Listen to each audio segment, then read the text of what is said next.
Welcome participants. अभी हमारे साथ कुछ 170 पार्टिसिपेंट्स हमसे ऐड हो चुके हैं। जब तक कुछ और पार्टिसिपेंट हमसे ऐड होते हैं, मैं कुछ जो जनरल इंस्ट्रक्शंस हैं वो सभी पार्टिसिपेंट के साथ शेयर करना चाहूंगी। ड्यूरिंग द सेशन जो हमारा आज का थीम है 3H यानी ह्यूमन, हेल्थ एंड हर्ब्स, उससे रिलेटेड पार्टिसिपेंट्स को किसी भी प्रकार की कोई क्वेरीज हो तो प्लीज चैट बॉक्स का यूज करें। एक साथ अनम्यूट कर देने से काफी क्योटिक सिचुएशन क्रिएट हो जाता है, इसीलिए कोशिश की गई है कि जिनका क्वेश्चन हो, यदि उन्हें फर्दर और कोई क्वेरीज होगी तो उन्हें अनम्यूट किया जाएगा। लेकिन मोस्टली हम प्रेफर करेंगे कि यदि आपके जो भी क्वेश्चंस हो आज की थीम से, आज की विषय वस्तु से संबंधित, प्लीज आप लोग चैट बॉक्स में अपने क्वेरीज को लिखें और जो हमारे एक्सपर्ट हैं, आज के जो हमारे गेस्ट स्पीकर हैं, उनके द्वारा आपकी जिज्ञासाओं और आपके प्रश्नों का समाधान किया जाएगा। दूसरा जो एक इंस्ट्रक्शन है मैं जो पार्टिसिपेंट्स के साथ शेयर करना चाहूंगी वो है कि participants please take the screenshot of your presence in the webinar as a proof of your attendance in order to get the e certificate. जिन्हें ई सर्टिफिकेट चाहिए पार्टिसिपेंट्स प्लीज आप एक स्क्रीनशॉट लें और उसको फीडबैक फॉर्म में attach करें। Feedback form हमारा जो आज का सेशन है वो खत्म होने के 10 मिनट्स पहले चैट बॉक्स में अटैच कर दिया जाएगा। किसी कारणवश या रिट्राइव करने में किसी को परेशानी हो और वो यदि उसमें से अपना न ले सके तो उनका जो रजिस्टर्ड ईमेल आईडी है जिससे कि उन्होंने रजिस्ट्रेशन किया होगा, उस ईमेल आईडी पर भी आपका वो लिंक जाएगा।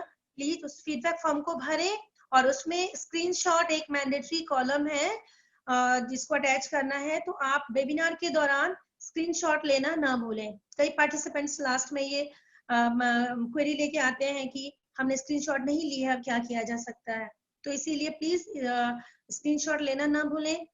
तीसरा जो है वो मैं देख रही हूँ काफी सारे हमारे ऐसे पार्टिसिपेंट्स हैं जिनके नाम की जगह उनके डिवाइस का नाम शो हो रहा है।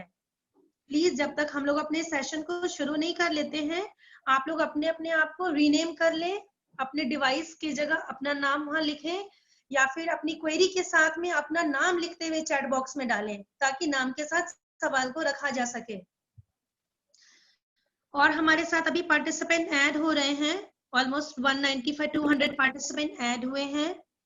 वेलकम पार्टिसिपेंट्स, हम लोग अनदर 5 मिनट्स में अपने सेशन को शुरू करेंगे।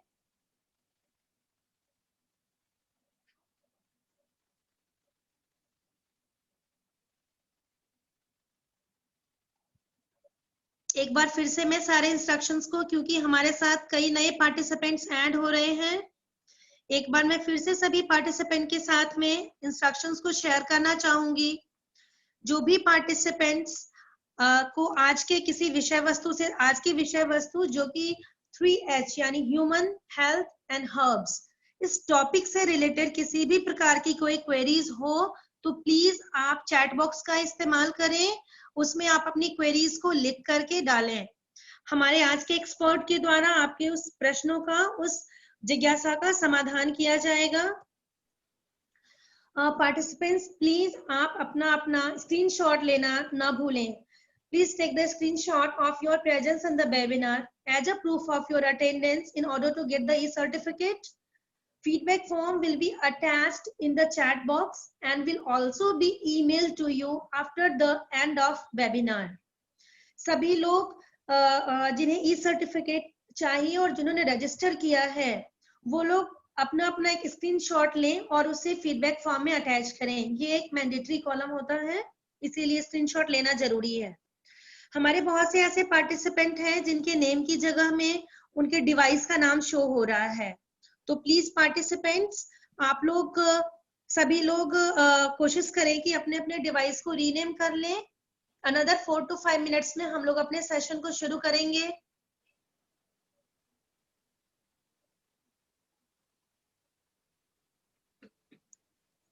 हमारे साथ कुल 240 पार्टिसिपेंट्स ऑलमोस्ट ऐड हो चुके हैं। Welcome participants.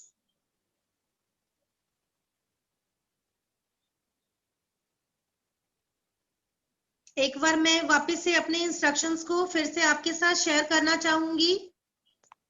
आज के जो थीम है, आज का जो थीम है 3H यानी ह्यूमन हेल्थ एंड हर्ब्स से रिलेटेड आपकी कोई भी क्वेरीज होती है, प्लीज आप उसे चैट बॉक्स में लिखें। सेशन को खत्म होने के बाद आपके जो प्रश्न है, आपकी जो जिज्ञासाएं हैं, उसका समाधान हमारे आज के जो गेस्ट स्पीकर हैं उनके द्वारा किया जाएगा। वेबिनार के दौरान आप अपना स्क्रीनशॉट लेना ना भूलें, क्योंकि वो स्क्रीनशॉट आपका as a proof of attendance आपके फीडबैक फॉर्म में रिक्वायर्ड होगा। तो प्लीज आप अपना स्क्रीनशॉट लें और उसे फीडबैक फॉर्म में अटैच करें, जो कि सेशन खत्म होने के 10 या 15 मिनट पहले आपके चैट बॉक्स में आ जाएगा। जो किसी कारणवश रिट्राइव नहीं कर पाते हैं फीडबैक फॉर्म को चैट बॉक्स से, उन्हें परेशान होने की जरूरत नहीं है। उनके रजिस्टर्ड ईमेल आईडी पर फीडबैक लिंक जाएगा और तो प्लीज आप उसे फिल करके भेज सकते हैं। मीनवाइल ज्यादा समय नहीं लेते हुए मैं लीना आप सभी का हार्दिक स्वागत करती हूँ और मैं डॉक्टर पल्लवी दीक्षित को प्रोग्राम के आगे के कोऑर्डिनेशन के लिए आमंत्रित करती हूँ। Doctor Pallavi Dixit. Thank you, Lina. While humbling at the feet of Ma Sharde, myself, Dr. Pallavi Dikshit, Assistant Professor, Department of Botany, Mahila Vidyalaya Degree College, welcome you all in today's webinar on human health and herbs. Before we start the event, I would like to invite our principal ma'am, Mrs. Nisha Gupta, to say a few words about the seminar. Namaste. Over to ma'am. Namaste. Esteemed guest, today's guest speaker, Dr. Sanjeev Kumar Ojha, Senior Principal Scientist, CSIR NBRI Lucknow, participants from all over the country, teachers and dear students. I welcome you all to the national webinar, Human Health and Herbs, 3H. आप सभी का हार्दिक स्वागत और अभिनंदन है आज इस webinar में। और जैसा हम बचपन से ही सुनते आए हैं, पहला सुख निरोगी काया, अच्छा स्वास्थ्य जीवन की पूंजी है। फिर एक संस्कृत का श्लोक भी पढ़ा, तो संस्कृत बहुत अच्छी नहीं है लेकिन फिर भी बताती हूँ। आरोग्यम परमम भाग्यम स्वास्थ्यम सर्वार्थ साधनम। आरोग्य निरोगी है, निरोगी होना परम भाग्य है और अच्छे स्वास्थ्य से हमारे सभी कार्य सिद्ध होते हैं। तो आज जब हम ह्यूमन हेल्थ एंड हर्ब्स की बात कर रहे हैं, 3H की बात कर रहे हैं, तो अभी तक हम लोग अपने जीवन की जद्दोजहद में इस तरीके से लगे हुए थे कि कहीं हमने अपनी हेल्थ के बारे में सोचना थोड़ा कम कर दिया था, उस पर ध्यान देना कम कर दिया था। और अब जब ये स्थिति हमारे सामने है, तो उसमें हमें समझ में आ रहा है कि जो पुराने लोग कहते आए हैं, जो पुरानी बातें हैं, वो बिल्कुल सही थी कि हमें अपने स्वास्थ्य को पहला स्थान देना चाहिए। हम स्वस्थ हैं तो जग स्वस्थ है, हम स्वस्थ हैं तो सब कुछ अच्छा है। तो आज के इस वेबिनार की theme human health and herbs का चयन करने के लिए मैं डॉक्टर पल्लवी दीक्षित और ऑर्गेनाइजिंग टीम को बहुत बहुत साधुवाद देती हूँ कि उन्होंने इतना रेलेवेंट टॉपिक आज के लिए चूज किया है। और निश्चित तौर पे जो आज हमारे साथ गेस्ट स्पीकर है, जो एक्सपर्ट है इस फील्ड के, वो हमें बहुत कुछ ऐसी जानकारी देंगे जो हमें कहीं ना कहीं हमारे स्वास्थ्य को बढ़ाने में, हमें स्वस्थ रहने में मदद करेगी।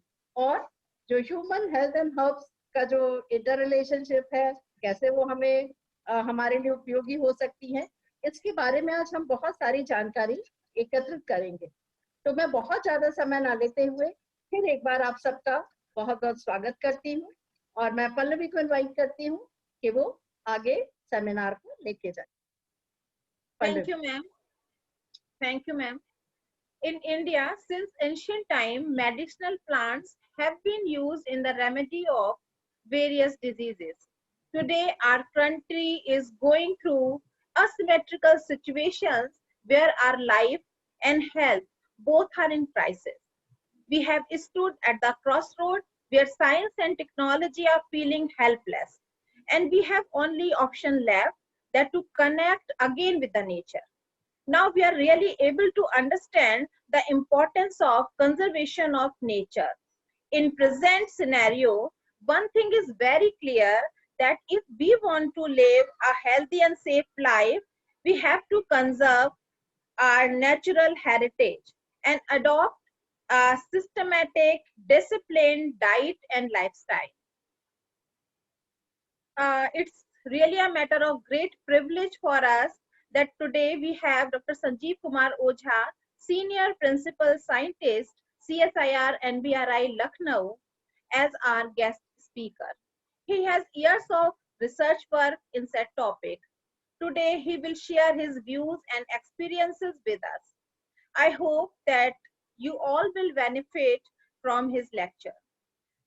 बहुत ज़्यादा समय ना लेते हुए मैं आदरणीय सर से रिक्वेस्ट करूंगी कि वे अपना लेक्चर स्टार्ट करें. So sir, please welcome. Now the platform is yours. Please connect to Dr. Ojha.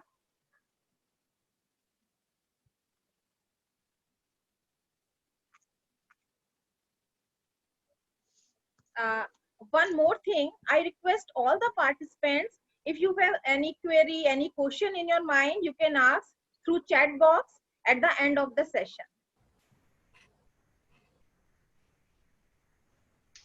Dr. Sanjeev Ojha sir. Sir, please. Okay, नमस्ते सबको. मेरी आवाज क्लियर है? तो हाँ सर, मैं हाँ, बिल्कुल बिल्कुल ठीक है. Thank you. इसको जो भी मैं बात कहूँगा उसको लेक्चर मत समझिएगा. ये एक पॉपुलर टॉक है और बहुत ही इंटरेस्टिंग लगेगा अगर आपको, तो मेरे को बताइएगा. और एक बात, मतलब टॉक शुरू करने से पहले सबके लिए मैं जनरल नॉलेज का एक क्वेश्चन डालना चाहता हूँ कि आखिरी मुगल एम्परर का नाम क्या था? वो तो सब जानते ही होंगे, बहादुर शाह जफर. कितनी बड़ी वो लिगेसी को मतलब वहन करता था, कितनी महान विरासत परंपरा को, और उसके कितने बच्चे थे, ये मेरा प्रश्न है. और वो आज किस अवस्था में होंगे, है ना? इससे इसका क्या संबंध है इस टॉपिक का, वो बाद में मैं बता दूंगा. कई बार होता क्या है कि हम लोग सोचते हैं कि हम लोग बहुत साधारण ढंग से अपने आप को देखते हैं और बहुत ही अपने को नीचे ले जा करके देखते हैं. तो वास्तव में हम किस परंपरा के वाहक हैं और किस परंपरा को हम ढो रहे हैं. तो ऐसा ना हो कि हम लोग अपनी सदी के बहादुर शाह जफर गिने जाएं, है ना? और कितनी महान परंपरा हमारी ऋषि मुनियों की रही है, और उसके बाद आज उनके कितने बच्चे हैं, कौन कहाँ है, क्या किस हालत में है, कोई नहीं जानता. तो मतलब ये एक बहुत महत्वपूर्ण प्रश्न है कि आप कभी अपना कहीं चाहे नेट पे सर्च करके देखिए कि मतलब उनके फैमिली हुई क्या. तो क्या हम उन ऋषि मुनियों की जो संतान है, अगर हम अपनी चीज़ों को महत्व नहीं देंगे, अगर हमें मालूम नहीं चलेगा कि हम कितनी बड़ी परंपरा के वाहक हैं, तो हमारा भी हश्र कैसा होगा, ये सोचा जा सकता है.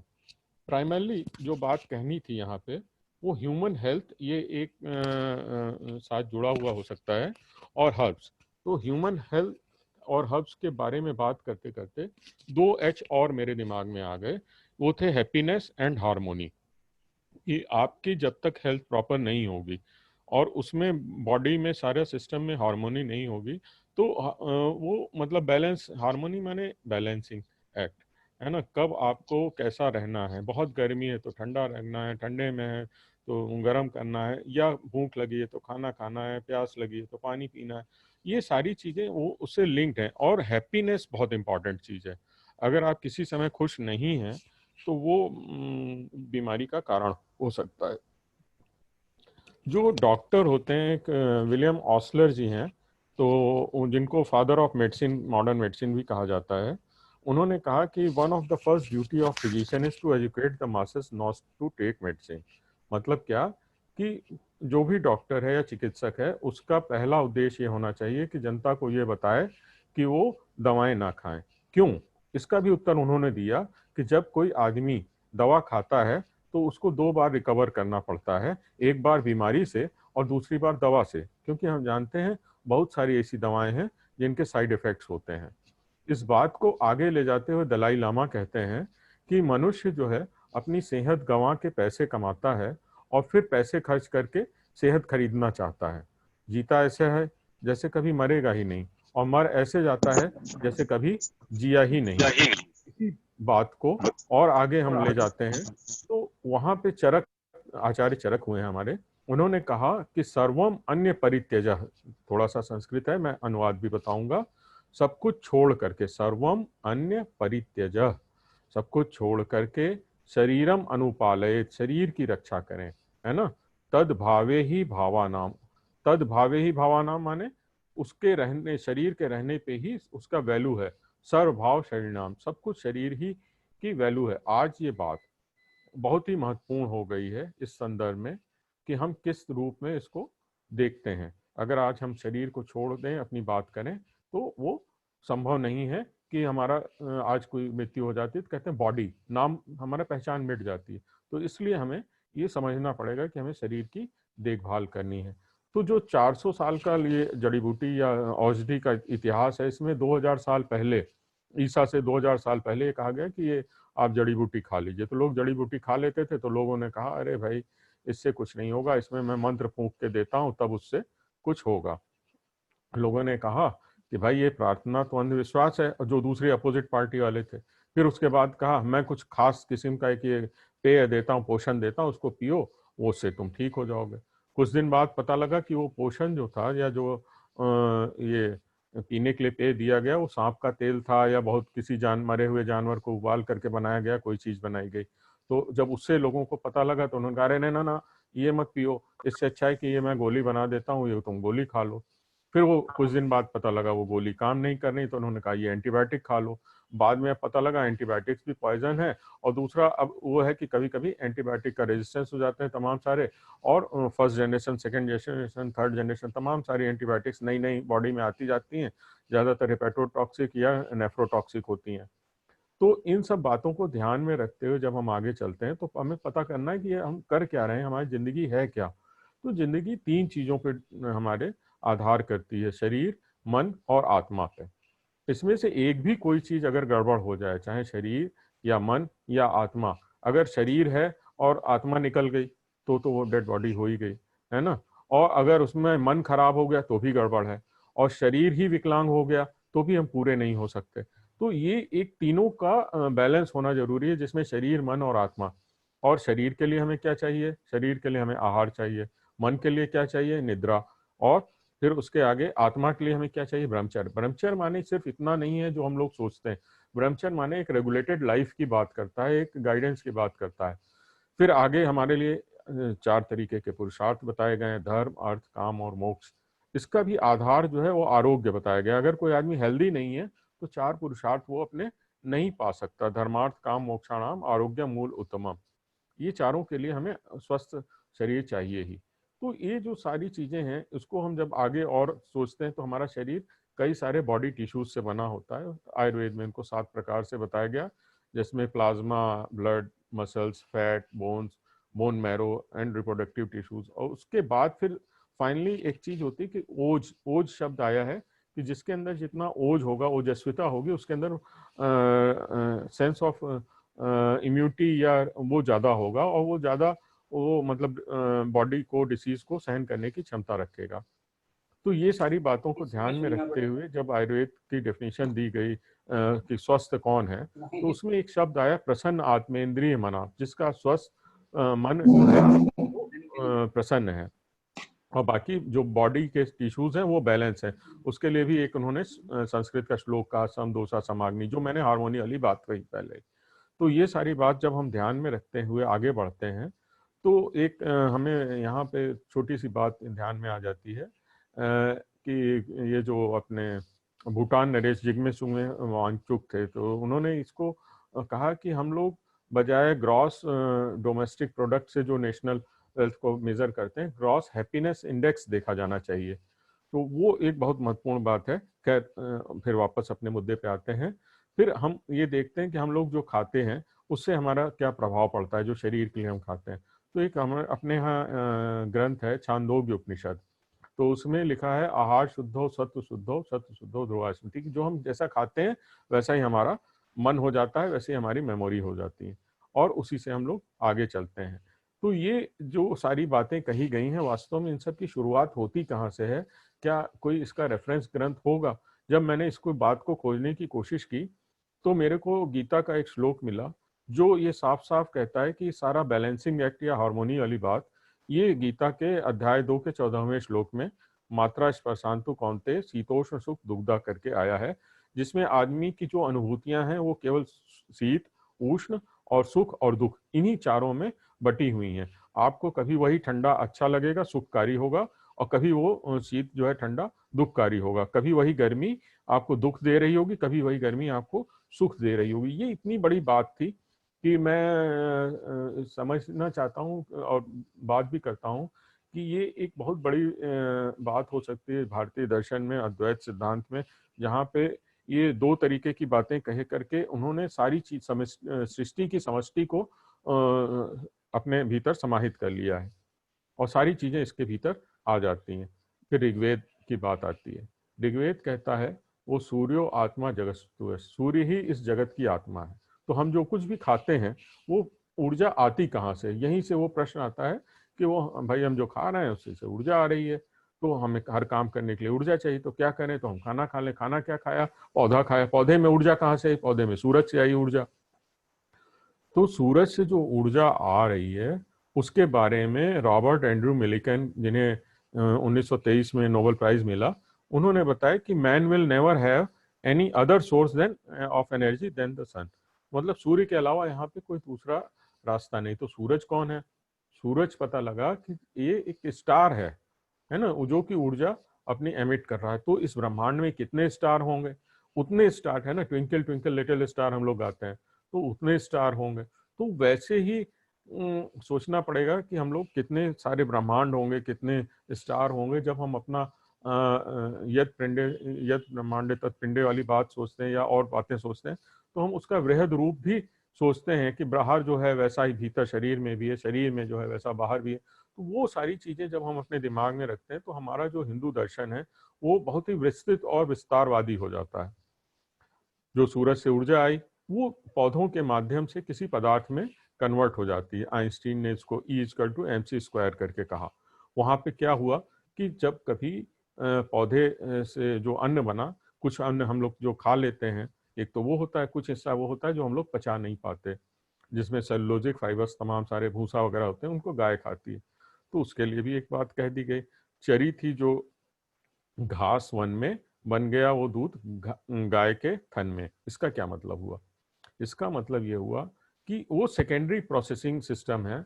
ये पूरा बायो एनर्जी डायनेमिक्स की बात करता है कि जहाँ पे ऊर्जा परिवर्तन होकर के एक माध्यम से दूसरे माध्यम में आई। सूरज से पौधे में आई, पौधे के कुछ हिस्से को गाय ने खाया, गाय से दूध में बन गया, दूध को हमने पी लिया, दूध का दही बना लिया, मक्खन बना लिया, घी बना लिया, दिया जला लिया, जो भी किया। ऐसे ही एक और चीज आती है, वो मधुमक्खी का शहद बनाना। ये दो बातें मैं खास तौर पे इसलिए बताना चाह रहा हूँ क्योंकि ये दोनों जो हैं, गाय का दूध और मधुमक्खी का शहद, ये जो होता है हम लोगों के आयुर्वेद में अनुपान के रूप में काम करता है। ये वास्तव में एनर्जी के कैरियर्स होते हैं। बहुत सारी दवाएं दी जाती हैं तो ये सेकेंडरी सोर्स एनर्जी के हैं, साथ ही साथ में दवा के फायदे के लिए भी होते हैं। अब बात आती है कि वास्तव में हम लोगों के भीतर शरीर में जो दवा जाती है और या जो पौधों की बात कर रहे हैं वो क्या है?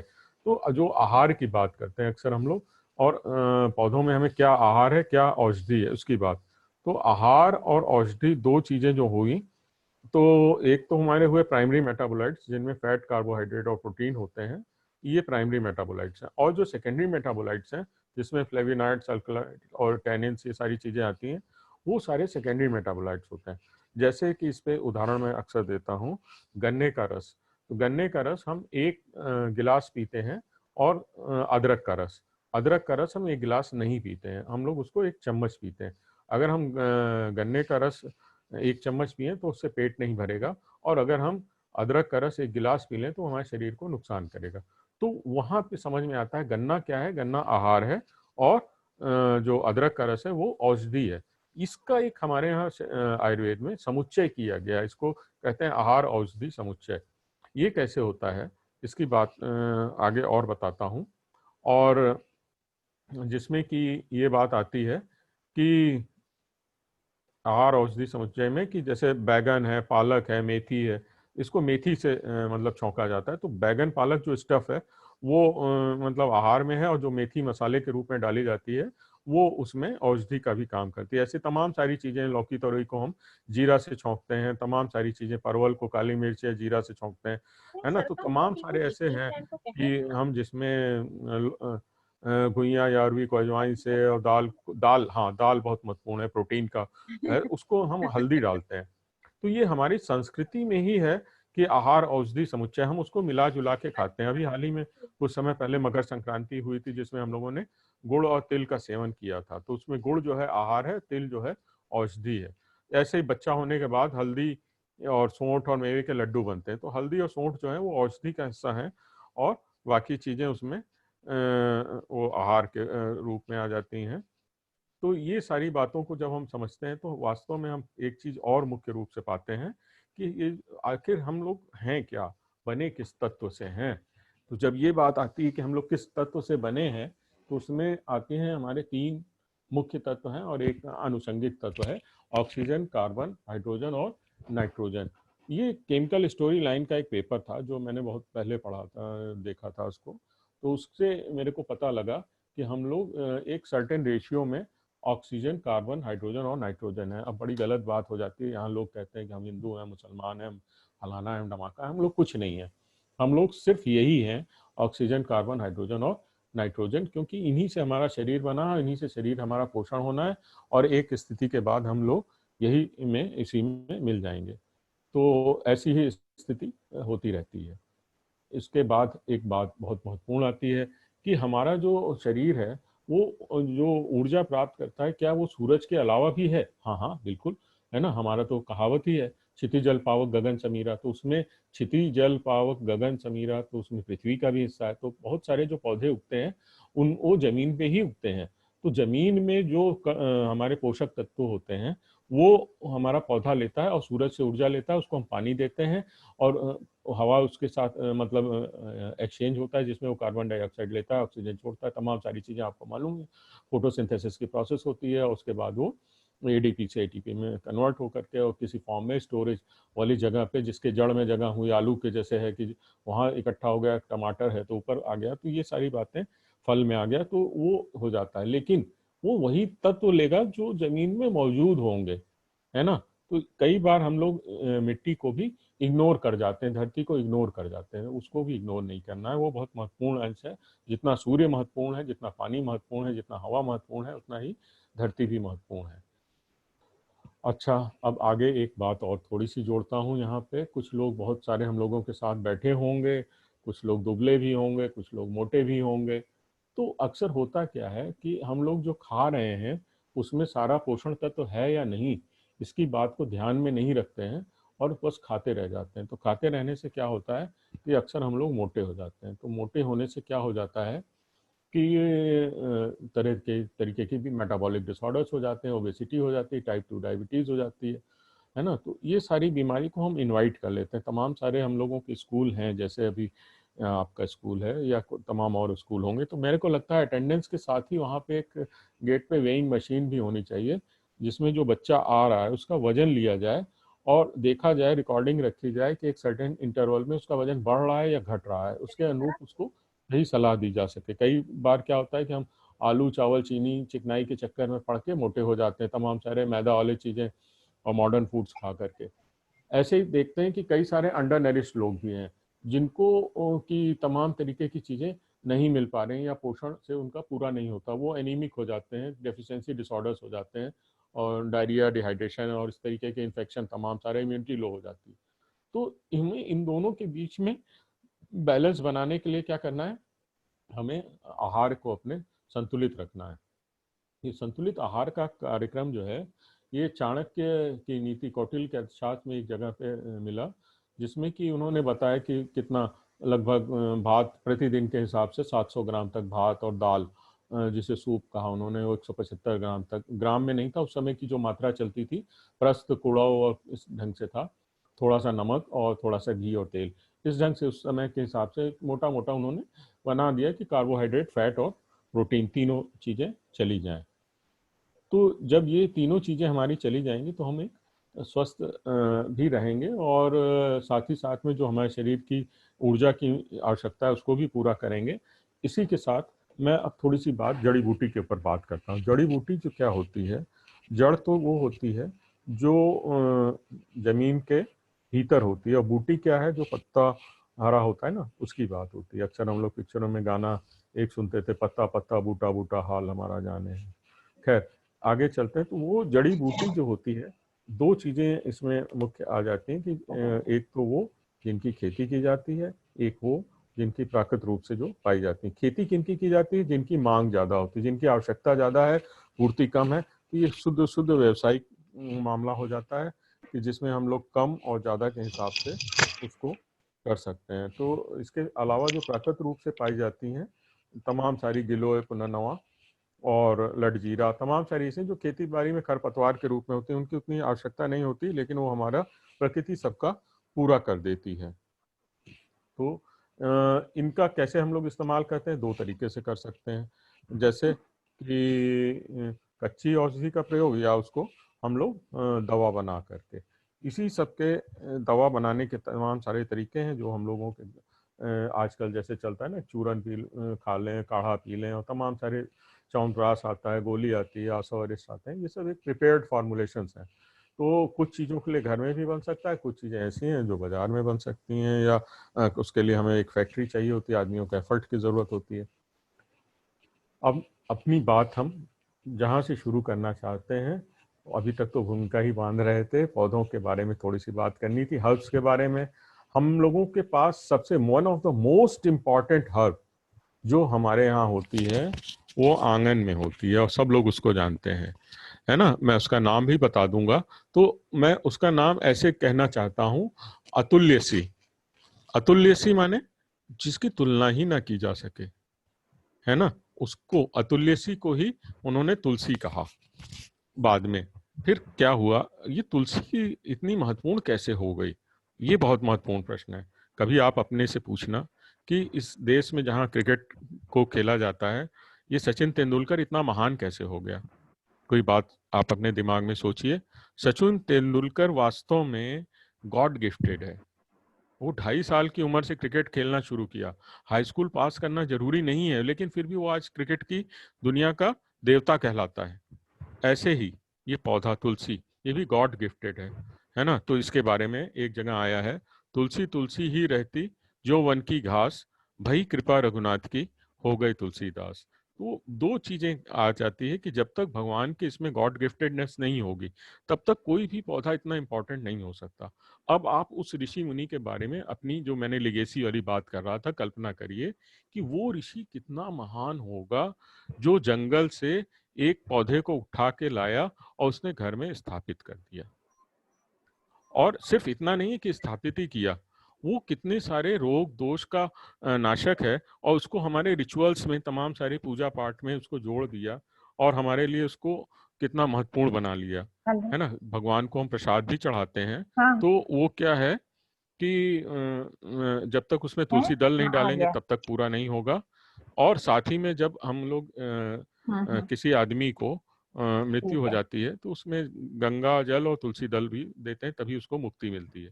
ये जो होती है तुलसी, इसके लिए तमाम सारे हमारे वैष्णव संप्रदाय वाले भी इसको बहुत ज्यादा महत्व देते हैं पूजा पाठ में। और महाप्रसाद जननी सर्व सौभाग्यवर्धिनी आदि व्याधि जरा मुक्तम तुलसी त्वम नमोस्तुते, ऐसे तमाम सारी बातें कहते हैं। जो वैष्णव संप्रदाय वाले हैं ये भी कहते हैं, अक्सर आप लोगों ने सुना होगा इस्कॉन मंदिर वगैरह तमाम सारे कृष्ण वाले, कि तुलसी कृष्ण प्रेयसी नमो नमः। तुलसी जो है भगवान कृष्ण की प्रेयसी कह करके उनको नमो नमः उनकी पत्नी भी मानी गई हैं। और कई तरीके की तुलसी होती हैं। जो फैमिली है हम लोगों की, तो लेविएटी फैमिली में तमाम सारे कम से कम 20-22 किस्म के तुलसी के प्रकार हम लोगों को प्राप्त होते हैं। अब वास्तव में हम इसका सरल प्रयोग कैसे कर सकते हैं ये भी समझना है, और साथ ही साथ इसके भीतर जो हमारे तत्व हैं, जैसे एक Indian journal of physiology and pharmacology में था कि ये ब्लड ग्लूकोज लेवल को भी कंट्रोल करती है। कुछ जगह पे है कि इसके भीतर यूजिनॉल है जो कि कॉक्स-2 इनहिबिटर है, दर्द जो है ना शामक, वो औषधि है। और एंटीऑक्सीडेंट, एडॉप्टोजन, ये सारा है। ये इसको एलिक्सिर ऑफ लाइफ भी कहा गया है। और तमाम सारे प्रोटेक्शन है, रेडिएशन पॉइजनिंग और कैटरेक्ट इन सब से होता है। साथ ही साथ में एक बहुत बड़ा चीज़ होता है, जब आप कभी देखें गांव में कि घर में किसी को बच्चा नहीं हो रहा होता है या कुछ प्रॉब्लम रहती है, तो वो बहुत स्ट्रेस में रहता है। उस समय अल्प्राजोलाम और तमाम सारी एंटी एंजाइटी और एंटी डिप्रेसेंट ड्रग्स वगैरह नहीं होती थी, तो घर में तुलसी आंगन लगा दिया जाता था और कहा जाता था कि इनकी परिक्रमा करो और इनको जल चढ़ाओ, इनको दिया दिखाओ, है ना, उनसे अपना नाता जोड़ो। ये एक बहुत महत्वपूर्ण चीज़ थी कि आप अपना दुख जब किसी से शेयर कर देते हैं तो मन हल्का हो जाता है। तो तुलसी के साथ क्या था, हमने उसको आत्मसात किया और उसको हम लोग अपने यहाँ देखते हैं। अभी हमारे यहाँ कार्तिक का महीना हुआ था, शालिग्राम जी से उनकी शादी भी की जाती है। तो उसमें हम लोग खास तौर पे जब करते हैं कि शादी तो उन्हीं लोगों में हो सकती है जो दो जीवित लोग हैं, तो भगवान को जो है चैतन्य मानते ही हैं और साथ में साथ उनकी तुलसी को भी चेतना का स्वरूप मान लिया, है ना। तो वो एक बहुत महत्वपूर्ण चीज़ है। बाद में सर जेसी बोस ने 1970 के आसपास या जब भी उसमें उन्होंने कहा कि पौधों में भी जीवन होता है। तो जीवन होने का जो पहला लक्षण था वो वहीं से इन लोगों ने पाया, अदरवाइज वो पौधों को जीवित मानते ही नहीं थे। तो ये एक बहुत महत्वपूर्ण चीज़ थी कि हमारे ऋषि मुनियों ने पौधों में जीवन की जैसे मैं वैसा तुम वैसी एक अवधारणा बहुत पहले से स्वीकार कर ली। अब क्या हो गया कि अब मान लीजिए अभी आपको सर्दी जुकाम बुखार हो जाता है ना, तो क्या करेंगे आप? डॉक्टर के पास जाएंगे, दवा लिखाएंगे, है ना, कोई बताएगा तो उसको दवा लेकर के दुकान में जाएंगे। लेकिन नहीं, ये फर्स्ट हैंड इंफॉर्मेशन यहाँ होती है, फर्स्ट लाइन ऑफ ट्रीटमेंट होता है। सर्दी जुकाम हो गया, भैया ऐसा है, तुलसी अदरक की चाय बना दो, है ना, तो या तुलसी अदरक काली मिर्च का काढ़ा पिला दो, कुछ भी चीजें हो सकती हैं। ये चीज इतनी महत्वपूर्ण थी कि ना आपको डॉक्टर के पास जाना है, ना पर्चा लिखाना है, ना दवा के लिए पैसे खर्च करने हैं, है ना इंतजार करना है कोई जाए तो दवा लेके आए। वो आपके हाथ में सेल्फ कंट्रोल ऑफ डिसीज है कि आप अपने मालिक मुख्तार खुद बनिए, है ना, अपनी बीमारी को खुद करिए। अभी किसी अच्छे डॉक्टर के पास जाए, कितनी फीस ले सकते हैं, ये भी बात हो सकती है, लेकिन हमें उनसे नहीं मतलब। हमें यह है कि आप जब सेल्फ कंट्रोल ऑफ डिसीज लेंगे तो बहुत सारा आपके भीतर इम्यूनिटी तत्व आ जाएगा। अभी क्या हुआ, एक बीमारी चल ही रही है जैसा कि आपको मालूम है, इसके लिए भी लोगों ने अभी तुलसी, दालचीनी, काली मिर्च और सूखी अदरक और मुनक्का आदि से एक हर्बल चाय या काढ़े का आयुष मिनिस्ट्री ने बता दिया कि इसको आप सेवन कर सकते हैं। बाजार में क्या है कि जब हम जाते हैं तो तमाम तरीके के तुलसी के प्रोडक्ट्स मिलते हैं, जिसमें तुलसी की पत्ती, तुलसी के अर्क, इस तरीके से मिलता है। तो अक्सर होता है क्या है कि जहाँ अर्क बनाने की बात आती है या डिस्टिल्ड एक्सट्रैक्ट की बात आती है, वो क्या होता है कि वैसे तो पत्ती का बताया गया है, लेकिन पत्ती के अभाव में पंचांग ले लेते हैं, है ना। पंचांग माने पांचों अंग, उसमें जड़, तना, पत्ती और जो भी उसके पांच अंग हुए। और जो अगर पंचांग नहीं मिला तब क्या हुआ, तो यहाँ पे लोग थोड़ा व्यवसायिक बुद्धि के हो जाते हैं, देखते हैं उससे मिलती जुलती अन्य तुलसियां जो हमारे बाजार में या उपलब्ध हैं, मान लीजिए उसमें तो पंच तुलसी का सत्व ले लेते हैं, जैसे कि श्यामा तुलसी, रामा तुलसी, श्वेत तुलसी, वन तुलसी, नींबू तुलसी, पांचों को मिला लिया, पांचों का डिस्टिल कर लिया। तो ये एक मतलब कमर्शियल एस्पेक्ट हो सकता है कि आप कैसे उसका प्रोडक्ट बनाते हैं कैसे, लेकिन जो कमर्शियल एस्पेक्ट के अलावा बहुत महत्वपूर्ण है कि हमें तुलसी का इस्तेमाल स्वयं अपने घर में रख करके करना है। और इसीलिए उसको आंगन में लगाते हैं कि कोई गाय उसको चर ना जाए, किसी को थोड़ा सा ऊंचा स्थान देते हैं कि उसमें पैर की ठोकर ना लगे। मतलब हमारे ऋषि मुनियों ने उसको बचाने के लिए सारे साधन किए। तो आंगन में तुलसी, है ना, इसी पे फिर गाना भी आ गया था, मैं तुलसी तेरे आंगन की, है ना, तो पिक्चर भी आई थी, सब लोगों को याद होगा। इतना महत्वपूर्ण चीज के बाद अब जो बात बताने जा रहा हूं, अगर आंगन में तुलसी तो दरवाजे पे कौन? दरवाजे पे नीम। दरवाजे पे नीम की स्थापना ये इतनी महत्वपूर्ण है कि मैं बता नहीं सकता। मतलब इतना ही महत्वपूर्ण है जितना अंदर जो है आंगन में तुलसी का होना। पता नहीं कितने लोग गांव में के रहने वाले हैं, मैं तो गांव का ही हूँ मूल रूप से, और अपने घर में देखा करता था। तो हम लोगों के यहाँ दादी अंदर रहती थी और बाबा लोग जो हैं वो बाहर रहा करते थे। तो हम लोग तुलसी को दादी का स्वरूप या आई का स्वरूप मान लेते हैं और नीम को जो है वो बाबा का स्वरूप मानते हैं, अपने से जोड़ते हैं। और नीम के साथ में क्या है कि नीम जो है वो पेनेसिया ऑफ ऑल डिसीज कहलाता है ना, नेचर्स ड्रग स्टोरेज या विलेज फार्मेसी कहलाता है। इसका नाम कितना महत्वपूर्ण है, बॉटनिकल नेम अजार्डी रेक्टिका इंडिका। अजार्डी रेक्टिका इंडिका जो है वो कितना ये पर्शियन नेम है। और जब इसका नाम रखा गया तो इसको आज़ाद दरख्त उल हिंद कहा गया। ये फोनेटिक्स एंड लिंग्विस्टिक्स की बात आई। आज़ाद दरख्त उल हिंद माने क्या? कि जब यहाँ पर्शियन इन्वेडर्स आए तो हुआ क्या कि सिंधु घाटी की सभ्यता की बात आती है। वो उन्होंने जब सिंधु घाटी की सभ्यता हो रही थी तो सिंधु नदी के इधर जितना था वो माना जाता था भारतवर्ष। तो वो जो पर्शियन थे इन्वेडर्स, उनको स बोलना नहीं आता था, वो स को ह बोलते थे। तो जैसे सिंधु को हिंदू, तो हिंदू वास्तव में क्या है कि हिंदू वो एक मतलब रिलीजन नहीं है। हिंदू एक मतलब प्रजाति हो सकती है, मान सकते हैं कि यहाँ इस सिंधु नदी के उधर रहने वाले सब हिंदू हैं। क्यों? क्योंकि वो स को ह बोलते थे। अब यहाँ पे थोड़ी सी दिक्कत ये भी हुई, अंग्रेज आ गए, उनको एच नहीं बोलना आता था हिंदू का, हिंदू से इंदू हो गया, है ना, इंडू से इंडिका, है ना। तो सिंध का, हिंद का, इंडिका, ये फोनेटिक्स एंड लिंग्विस्टिक्स है जो मैं अभी आपको समझा रहा हूँ कि कहाँ पे कौन सी चीज, मतलब ये फोनेशन से या बोलने से लैंग्वेज में कैसे कन्वर्जन आ जाता है ना। तो वो बात हुई कि ये वहां से चला वर्ड सिंधु का, है ना, वहां से हिंदू का, फिर वहां से इंडू का, फिर इंडिका ये आया वर्ड। ये टाटा ने इसकी कार भी बनाई, क्यों बनाई, है ना, उसका नाम कार क्यों रखा, क्योंकि फर्स्ट इंडिजिनस कार थी जो भारत की अपनी ओन है, वो उसकी पहचान है। तो जब हुआ क्या कि पर्शियन इन्वेडर्स आ रहे थे तो इन्होंने कहा कि भाई हमें तो पता नहीं भारतवर्ष है कहाँ, है ना, तो भारतवर्ष है कहाँ। तो लोगों ने उत्तर दिया जहाँ पे आज़ाद, आज़ाद माने प्लेंटी में, आज़ाद माने फ्रीडम नहीं, प्लेंटी आज़ादी से, खूब आज़ादी से नीम है, आज़ाद दरख्तुल हिंद, है ना, ये दिख जाए तो वो समझ लेना जहाँ तुम्हें नीम दिख जाए वहाँ पे भारत है। ये इसको और सरल ढंग से ऐसे समझा जा सकता है कि अगर हम कहीं आसपास देखें, भाई कोई आदमी सरदार है क्या, तो तभी होगा ना कि जिसके सिर पे पगड़ी होगी वही सरदार होगा, है ना। तो ये इतना महत्वपूर्ण बात है, ये हमारी अस्मिता से जुड़ा हुआ है, हमारी पहचान से जुड़ा हुआ है नीम, है ना। भारतवर्ष कहाँ है, जहाँ नीम है ना। ये हमारे लिए पगड़ी का काम करता है, हमें बताएगा कि हाँ ये हमारे सिर मुकुट का चीज है। ये इतनी आसान से वो नहीं है। अब इसके जितने गुण हैं, औषधि गुण कि पता लगा, इसको जो है ग्रामीण औषधालय कहते हैं, फोड़े फुंसी पे लगा लो, जलने में लगा लो, इसके पत्ती रक्तशोधक है, डायबिटीज में भी काम आती है। दत्तुइन करने से शुरू होता है सारा काम, तो सुबह से ही शुरू हो जाता है ना। दत्तुइन करेंगे, थोड़ा सा कड़वा रस मुंह में जाएगा। कड़वे की भी बहुत सारी कहानी है, किसी दिन अलग से बैठेंगे तो कड़वे की कहानी सुनाएंगे। इस तमाम सारे, इसमें करंट साइंस का एक पेपर था वॉल्यूम 22 में, जिसमें कहते हैं कि पत्ती और छाल, फूल, फल, सब इसकी चीज़ें, गोंद, सीड, पल्प, ऑयल, सब तो यूज आ रही, सब किसी न किसी औषधि काम में आती हैं। ये करंट साइंस 2002 का पेपर है। तो उसमें हम जो बात कहना चाह रहे हैं, अभी भी तमाम सारी बीमारियां होती हैं। जो उसको तिजारी बीमार होता है तो कहते हैं कि इसकी पतली टंडी तो है, तोड़ के पीस के पी लो। और अभी जो पहले माता होती थी, चेचक वगैरह होती थी, मीजल्स या जो वायरल डिसऑर्डर्स होते थे, तो उसमें हम लोग नीम की पत्ती का बिस्तर लगाते थे, बेड उस पर लेटा देते थे और नीम के पानी गर्म करके उससे नहलाते थे। तमाम सारे लोगों को हम लोग नीम की पत्ती की गोली भी खिला देते थे एक सर्टेन टाइम के लिए, काली मिर्च के साथ में मिला करके।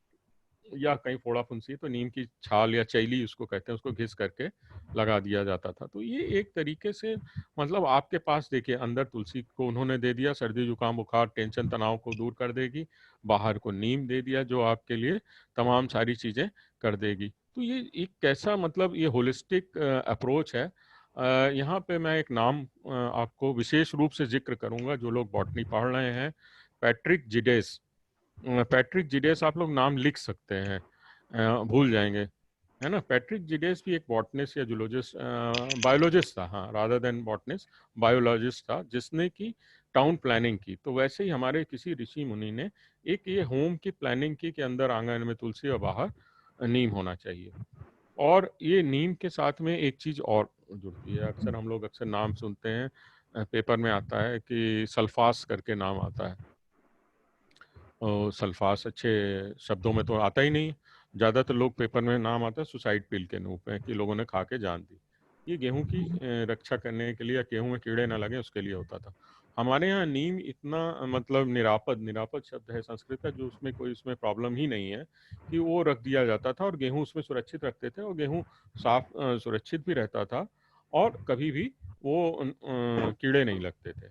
अगर कोई वैसी बात होती थी तो नीम का धुआं भी दिया जाता है। अक्सर आप लोग देखते होंगे गांव देश में, है ना, कि गोबर के कंडे या उपले जला करके थोड़ी सूखी हुई नीम के पत्ती जला देते हैं तो आसपास के मच्छर मकोड़े, कीड़े मकोड़े भाग जाते हैं और वातावरण शुद्ध हो जाता है।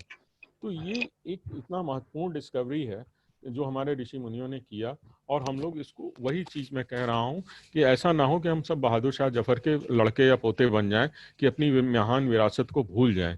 तो हमें अपने आप को समझना है कि हम कितनी भारी विरासत को वहन कर रहे हैं। तो हमें उतना महत्वपूर्ण चीज़ के लिए क्या हम उस लायक हैं, हम उसको वहन कर सकते हैं, उसकी साइंटिफिक वैल्यूज़ क्या है ना, कैसे हम दिन प्रतिदिन अपने जीवन में उसका इस्तेमाल कर सकते हैं, कैसे हम अपनी प्रकृति की देखभाल करें और समृद्धि लाएं, ये सारी बातें। अब तीसरी चीज, एक ऐसी जड़ी बूटी जो बिना प्रतिदिन खाए हमारा काम ही नहीं होता। आधा चम्मच सुबह, आधा चम्मच शाम को। आप तो सब समझ गए होंगे, है ना। थोड़ा सा हिंट भी कर देता हूँ, येलो कलर की होती, पीले रंग की, है ना। आजकल तो लोग अरहर को पहचानते नहीं, कहते हैं येलो दाल, है ना। तो येलो दाल भी बड़ा मज़ेदार चीज़ है ना। उसका मतलब हम लोग को समझना चाहिए, ये हल्दी जो होती है उसमें पड़ती है। तो हल्दी क्या, जो बात अभी कह रहा हूँ वो इतनी महत्वपूर्ण चीज़ है। चाहे हम दाल चावल खाएं, चाहे सब्जी रोटी खाएं, चाहे अचार खाएं, चाहे वेज खाएं, चाहे नॉन वेज खाएं, हल्दी सब में पड़नी है। बिना हल्दी खाए हम लोग हेल्दी नहीं हो सकते। हल्दी खाओगे तो हेल्दी रहोगे, यही नारा अपना लेना है हमें जीवन में। फिर इसका नाम क्या रखा, कुरकुमा लौंगा। कुरकुमा लौंगा मतलब, कुरकुमा शब्द आया कुमकुम से, संस्कृत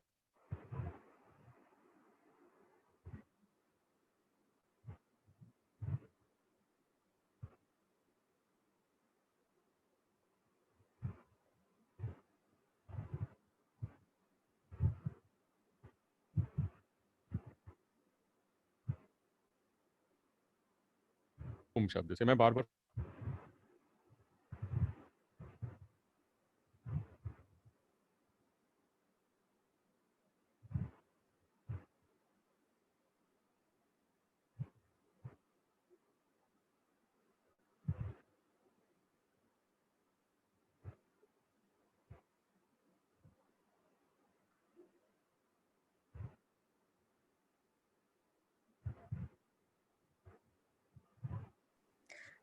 सर के नेटवर्क में कुछ इशू आ रहा है, पार्टिसिपेंट्स प्लीज बने रहिएगा। डॉक्टर पल्लवी, हाँ जी, एक बार प्लीज आप सर को फोन करें। जी जी बिल्कुल।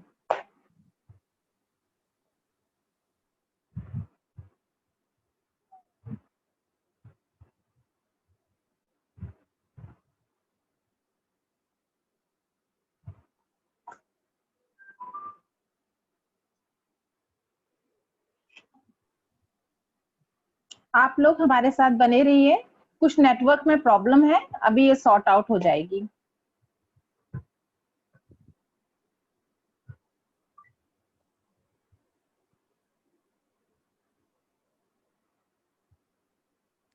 मीनवाइल जो पार्टिसिपेंट्स अपना स्क्रीनशॉट नहीं ले सके हैं, प्लीज आप अपना स्क्रीनशॉट ले लें।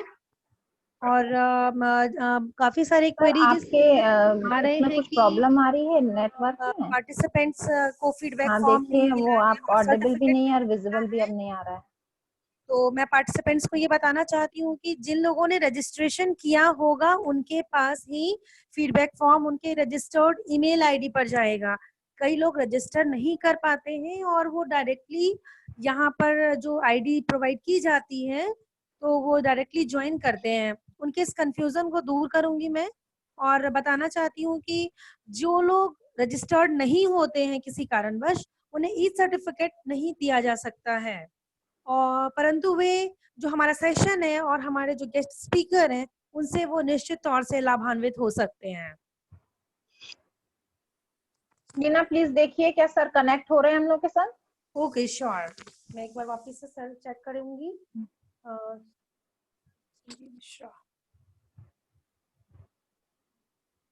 संजीव ओझा सर,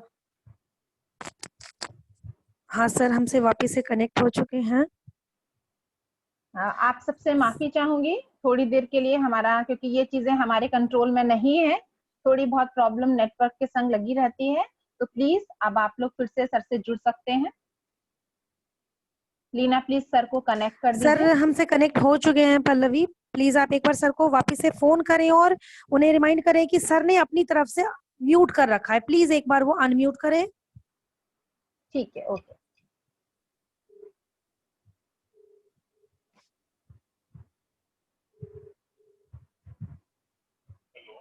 हाँ सर, आपका फोन आपका म्यूट हो रखा है, आप प्लीज उसे अनम्यूट कर दीजिए। नहीं, मुझे म्यूट करना है, अनम्यूट तो वहां से आपकी तरफ से। मैं अनम्यूट कई बार कर रही हूँ ये। आप अनम्यूट करिए सर, म्यूट हो गए हैं आप एक ठीक है, मेरे पे आ ही नहीं रहा है, जूम कनेक्टिंग दिखा रहा है, जूम नॉट कनेक्टेड। हेलो, नहीं सर, तो इसमें शो कर रहे हैं। आप शो तो हो रहे हैं सर।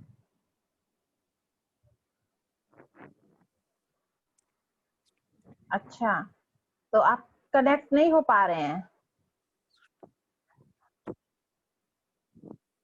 एक बार सर वापस से अपने आप को डिस्कनेक्ट करके और फिर आप से एक बार कनेक्ट करें। लीव करके फिर से जाइए सर, यस एक बार। प्लीज।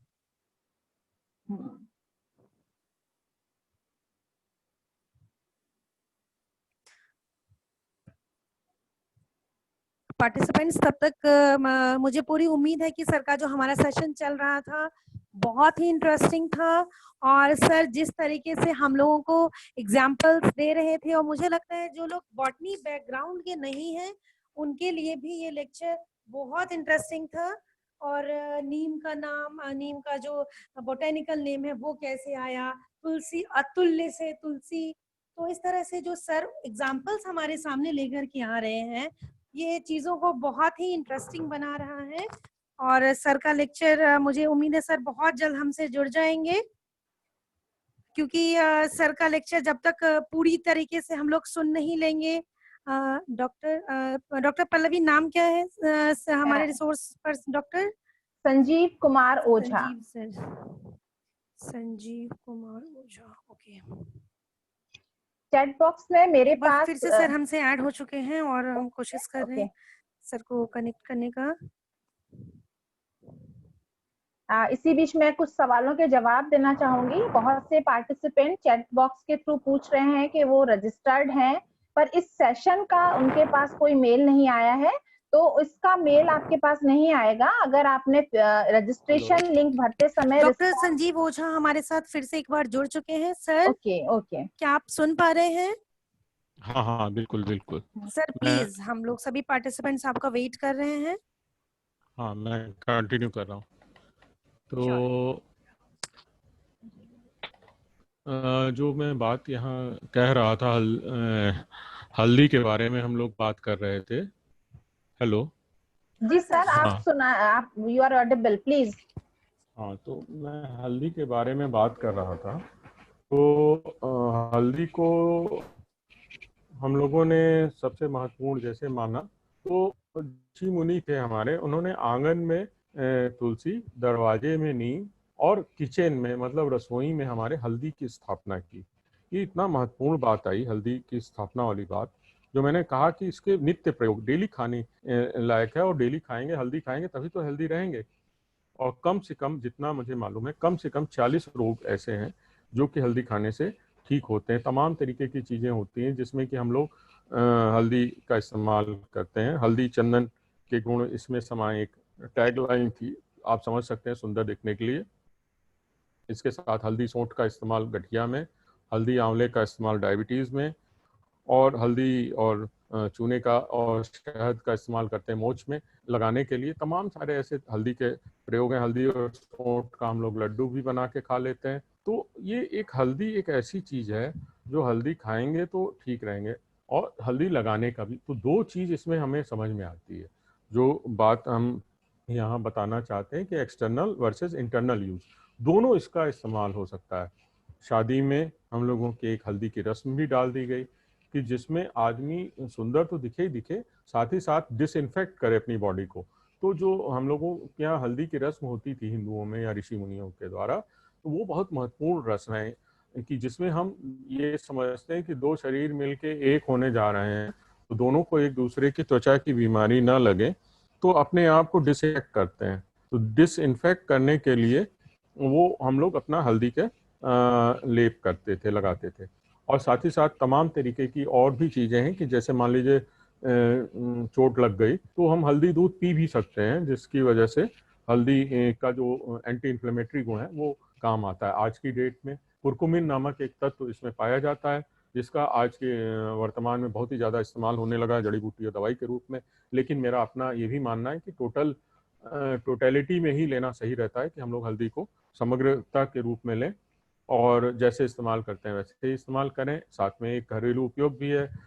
यहाँ पे मैं अपनी मदर का जिक्र करता हूँ, जो मतलब मेरे लिए हल्दी की बुकनी बना के देती हैं और मैं उसको रोटी में लगा के खाता हूँ, जिसमें हल्दी, सौंठ, अजवाइन, हींग, काला नमक, सेंधा नमक, ये सारी चीज़ें मिली हुई होती हैं।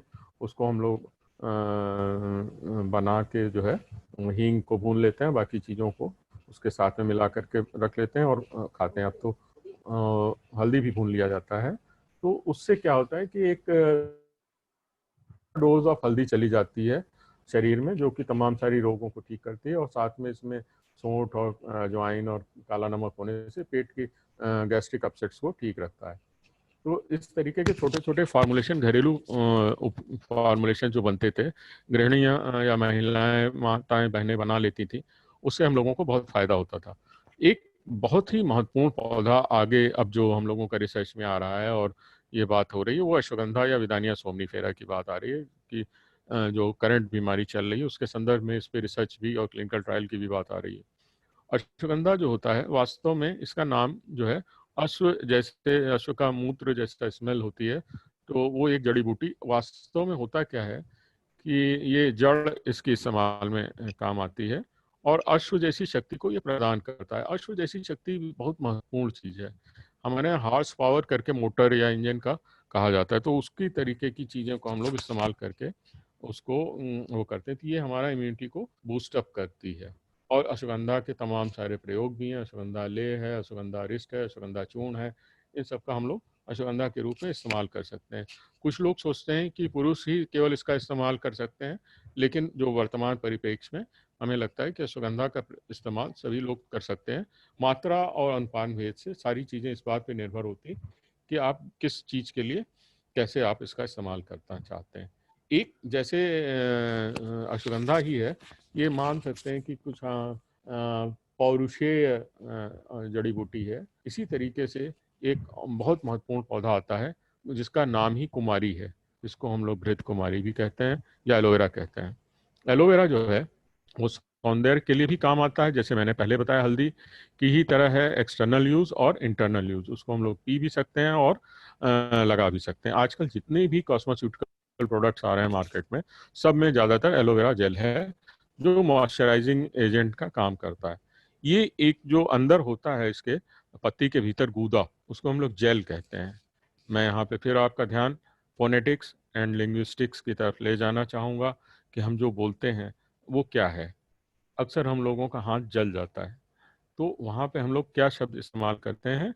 हाथ जल गया। मतलब हमारा शरीर जो पंच महाभूत है उससे बना हुआ है, उसमें से जल तत्व वहाँ से चला गया। मान लीजिए कहीं कोई मेज रखी है, मेज पे आग लगती, तो वो कहते हैं ना मेज जल गई। तो जो मेज का पांच भौतिक कंपोजिशन है उसमें से जल तत्व वहाँ से चला गया। तो उसका सुधार कैसे हो सकता है? एक हार्मोनी या बैलेंस से हो सकता है, उसमें जल तत्व को डाला जाए। तो जल तत्व डालने का क्या तरीका है? पानी डालो।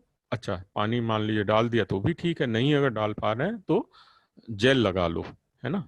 जल का ही अभ्रंश होकर के जेल बन गया। जो अंग्रेज या जो लोग मॉडर्न लोग आए, उन लोगों से जल को नहीं बोला जा रहा, तो जलीयांश उसमें ज्यादा है, इसीलिए है ना 99.99% हो सकता है जेल में जल हो।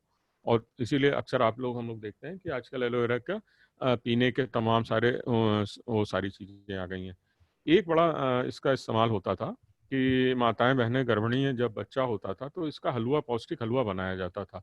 चावल के आटे को देसी घी में भून करके और उसमें एलोवेरा का जेल डाल करके और तमाम सारे मेवा, पंचमेवा, ये सब डाल करके उसका हलवा खिलाया जाता था ताकि उसको पौष्टिकता प्रदान हो। तो ये कुछ पौधों की बात हुई है। अभी हमारे पास थोड़ा समय और है, अगर आप चाहेंगे तो मैं इसको और थोड़ा बढ़ाता हूँ। एक बहुत इम्पॉर्टेंट हमारे पास फल है जो रोज एक खाने की बात कही ऋषि मुनियों ने, जिसको कि हम लोग आंवला कहते हैं। एक फल ही क्यों? है ना। और वो मतलब हम क्या, फिर वही बात आती है कि ऋषि मुनियों ने जो पाया, उन्होंने उसको कहा ये कैसा फल है कि जो मतलब हम रोज एक फल खा सकते हैं, फिर यही क्यों खाएं, है ना। तो इसमें भी सारी बातें आती हैं कि कितना महत्व इसमें है। कि इसके लिए संस्कृत का एक श्लोक आया है, आमल की वयः स्थापना नाम श्रेष्ठम। वह एज को स्टेबलाइज कर देती है। आप जिस एज में बुढ़े नहीं होना चाहते हैं तो आंवले का सेवन करें। इसमें इतना ज़्यादा एंटीऑक्सीडेंट प्रॉपर्टी है कि उसकी वजह से आपकी एजिंग प्रोसेस स्लो हो जाती है या रुक जाती है, ऐसा इसका मानना है, कहना है। कहाँ से नाम आया, कहाँ से बात आई, ये सारी बातें तमाम सारी आई जब च्यवन ऋषि ने अपने लिए बुजुर्ग होने के बाद च्यवनप्राश बनाने के लिए एक घटक के रूप में, मुख्य घटक के रूप में आंवले का चयन किया। और उन्होंने च्यवनप्राश खाया, सेवन किया और फिर से पुनर्जवान हो गए या पुनर्नए हो गए। ये सारी चीज़ें जब इसमें देखते हैं तो वो हम लोग को हमारे जो ऋषि मुनि हैं उन्होंने कहा आंवले का इस्तेमाल करो। कैसे इस्तेमाल करो, कच्चा इस्तेमाल करो, चटनी में इस्तेमाल करो, और उसका मुरब्बा बना के इस्तेमाल करो, लड्डू बना के इस्तेमाल करो, बर्फ़ी बना के इस्तेमाल करो, चूरन बना के इस्तेमाल करो, अचार बना के इस्तेमाल करो। तमाम सारे प्रयोग बता दिए गए, इतने प्रयोग बता दिए गए कि आपके जीवन में कभी मतलब अगर मुरब्बा है या आंवला है तो कोई दिक्कत नहीं होगी। और यही अभी हाल ही में जो बीमारी चल रही है उसके लिए भी च्यवनप्राश का सेवन प्रशस्त बताया गया है कि 10 ग्राम च्यवनप्राश सुबह शाम खाएं दूध के साथ, तो वो फायदेमंद होगा, इम्यूनिटी बूस्टर के रूप में इसकी बात कही गई है। तो हम बार बार कह रहे हैं कि हम किस लेगेसी को ढो रहे हैं, किस लेगेसी को अपने कंधों पे रखे हैं, वो हमें समझना पड़ेगा।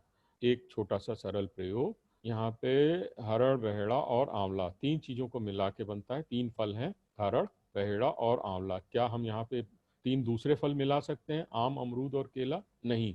क्यों? क्योंकि आम, अमरूद और केला जो है वो हमारे आहार फ्रूट्स में आएंगे, जो मैंने पहले ही कहा था प्राइमरी मेटाबोलाइट्स वाले में।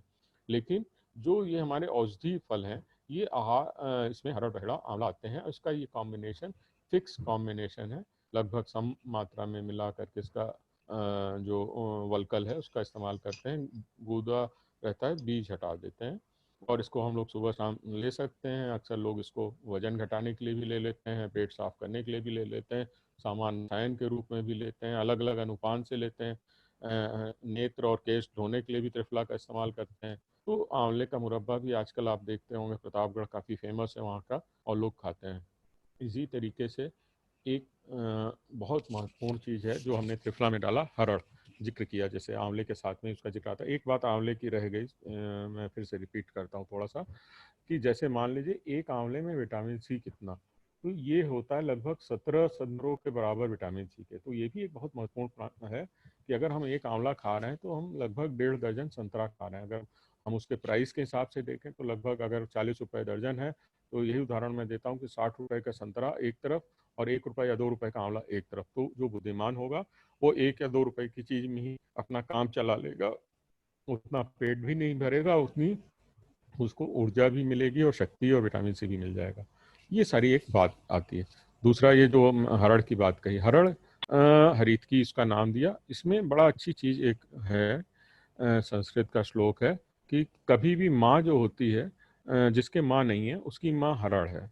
और माँ कभी गुस्सा भी करती है, पेट में गई हुई हरड़ कभी नुकसान नहीं करती। यस्य माता गृहे नाता हरित की, कदाचित कुप्यते माता न उदरस्था हरित की।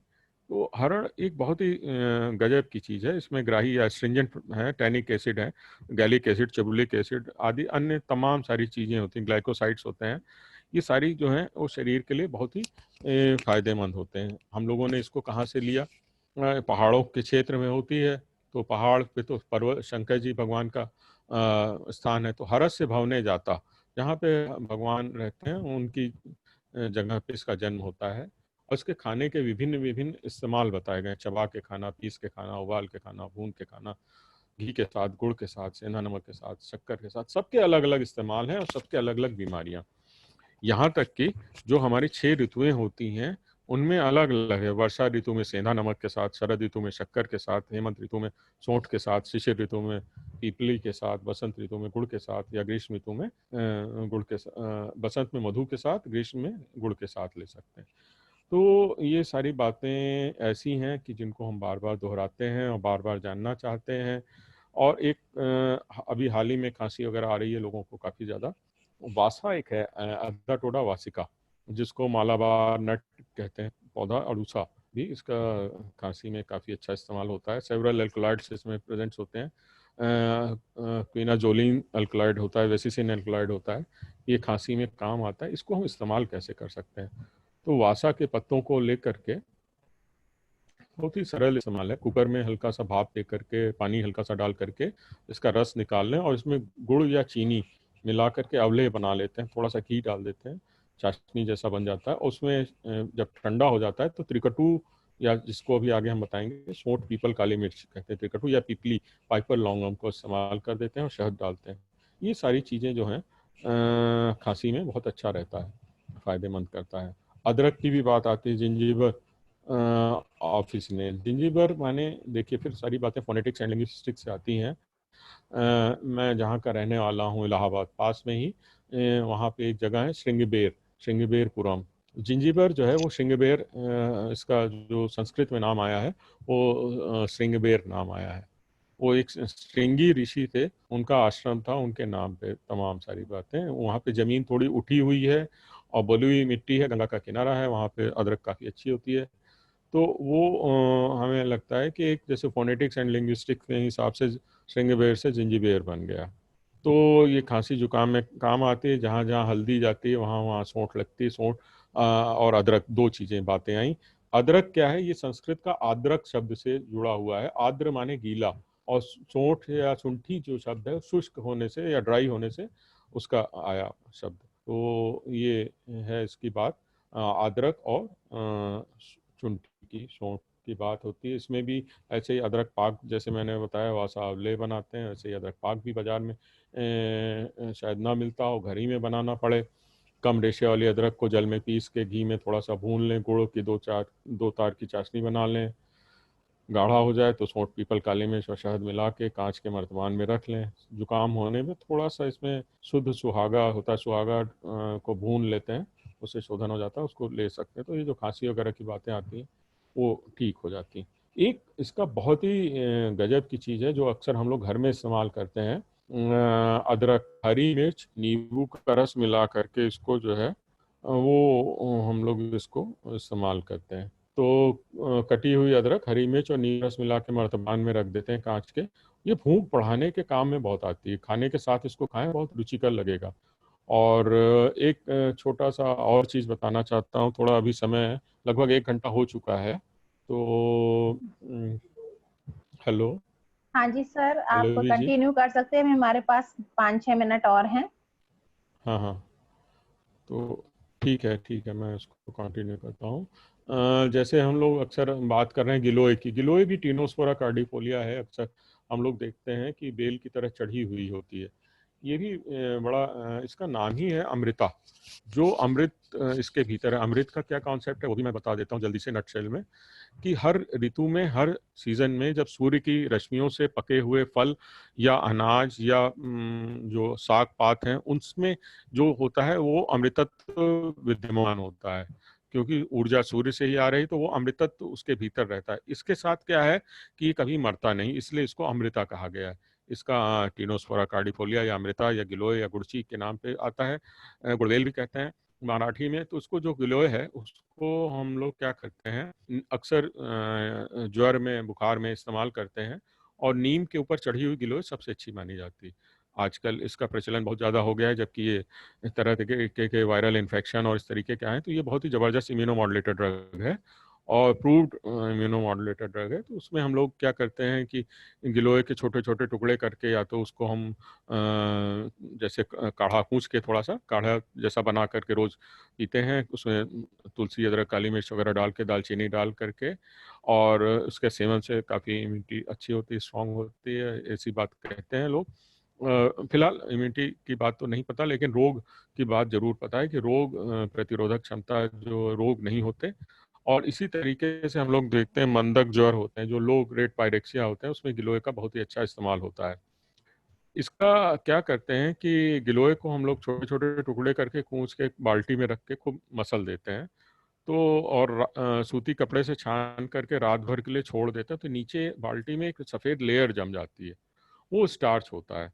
वो स्टार्च जो है गिलोय सत्व के रूप में बाजार में मिलता है, जो कि 500 मिलीग्राम से लेकर 1 ग्राम की मात्रा तक में हम लोग इसको ले सकते हैं। और ये मतलब जीर्ण ज्वर या हाथ पैर तलवे की जलन इन सब में बहुत फायदा करता है। इसको गिलोय सत्व कहते हैं।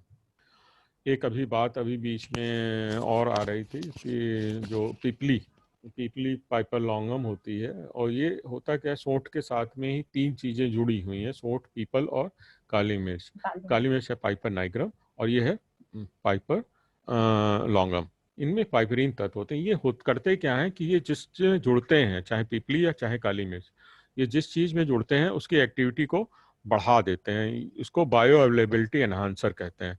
तो मतलब इसलिए हमारे यहाँ तमाम सारी चीज़ों में, किसी में जैसे अगर आप मान लीजिए हल्दी ले रहे हैं, थोड़ा सा काली मिर्च डाल दीजिए, तो उससे आपकी जो हल्दी की बायो अवेलेबिलिटी है बॉडी में, वो बढ़ जाएगी। लगभग 2000 गुना तक बढ़ने का रिपोर्टिंग है कि उससे बढ़ जाती है। अभी कुछ लोगों ने यहाँ प्रयोग किया था कि ये एमसी के डॉक्टर सूर्यकांत का एमडी थीसिस है संभवतः, कि जिसमें उन्होंने टीबी की दवा के साथ में पाइपर लॉन्गम या इसका पीपली चूर्ण दिया, तो टीबी की जो दवा है उसकी मात्रा घट जाती। तो उससे क्या होता है, घट करके कम ही मात्रा में अधिक प्रभावकारी होती। तो उससे क्या होता है, जब मात्रा घट जाती है जो एलोपैथिक मेडिसिन है, तो उसके साइड इफेक्ट्स जो हैं उसी के अनुपात में कम हो जाते हैं। तो ये एक इस तरीके का इंटीग्रेटेड सिस्टम है कि जिसमें हम लोग सोचते हैं कि पिपली या काली मिर्च हमारे लिए बहुत महत्वपूर्ण हो सकता है। अब आजकल की दिनचर्या देखिए, सुबह उठेंगे हम लोग चाय पी लेंगे, तो उसकी जगह क्या करना चाहिए हम लोगों को, या तो ऑक्सीजन लें थोड़ा सा और पानी पिएं, है ना। दोपहर में क्या है, दोपहर में धुआं पिएंगे, मतलब गाड़ियां चलेंगी, सिगरेट पिएंगे, तमाम सारी ऐसी बातें करेंगे। तो वो सब ना करके हमें आयुर्वेद के हिसाब से दोपहर में जब भोजन करते हैं तो मट्ठा लेना चाहिए। रात में वो तो और भी गड़बड़ कर देते हैं, रात में कुछ लोग जो है अल्कोहल वगैरह ले लेते हैं, तो वो नहीं हम लोगों को लेना चाहिए। आयुर्वेद कहता है कि रात में दूध का पान कर लें, साथ में उससे सेहत का वो होगा।